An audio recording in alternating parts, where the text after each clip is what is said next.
Nu, kas Ievai paradīzē netrūka? Tur viss bija.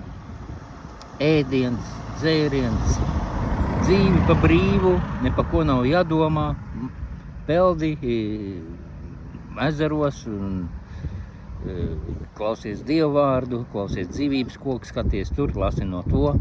Nē, bet Ieva paklausīja sātanu, kā būšot tā kā dievi, un visu kaut ko uzzināšot. Nu, ko uzzinās? Nu, kā strīdēties mājās, tas arī ir rezultāts. Kā strīdēties, kašķēties, melot viens otram,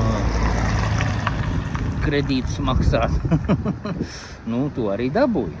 Viņš izzina no paradīzes, jo noticēja vēlnam, ka viņi būs kā dievi. Vēlns ir melis, un viņam nevar ticēt. Un viņiem nebija vairs mūžīgā dzīvība, to viņi pazaudēja.